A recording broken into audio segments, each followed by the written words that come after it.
बिस्मिल्लाहिर्रहमानिर्रहीम। अस्सलाम वालेकुम। आप देख रहे हैं साहिबान न्यूज। मैं हूं आपकी मेजबान ईशा यासीन।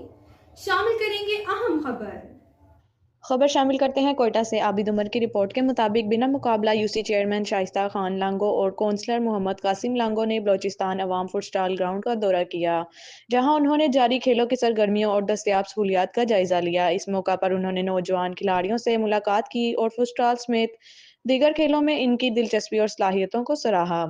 मीडिया से गुफ्तगू करते हुए यूसी चेयरमैन शाइस्ता खान लांगो ने कहा कि बिलाशुबा हमारी नौजवान नस्ल खेलों से गहरी दिलचस्पी रखती है, ताहम इनके लिए मियारी सहूलियात की फ्राहमी हमारी बुनियादी जिम्मेदारी है।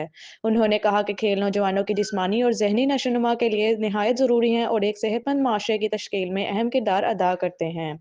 मोहम्मद कासिम लांगो ने इस मौका पर कहा कि फुटसाल जैसे जदीद खेल नौजवानों में तेजी से मकबूल हो रहे हैं। इसके लिए ज़रूरी है कि ग्राउंड की बेहतरी, रोशनी और दीगर बुनियादी सहूलियात को यकीनी बनाया जाए। उन्होंने यकीन दहानी कराई कि मुकामी सतह पर खेलों के फ़रोग़ के लिए हर मुमकिन इक़दामात किए जाएंगे।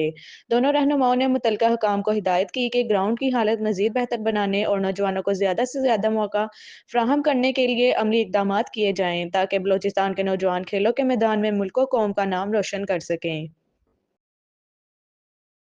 अब तक के लिए इतना ही। मजीद खबरों और अपडेट्स के लिए देखते रहें साहिबान न्यूज। हमारे चैनल को लाइक, शेयर और सब्सक्राइब करें। जुड़े रहें हमारे साथ और देखते रहें साहिबान न्यूज।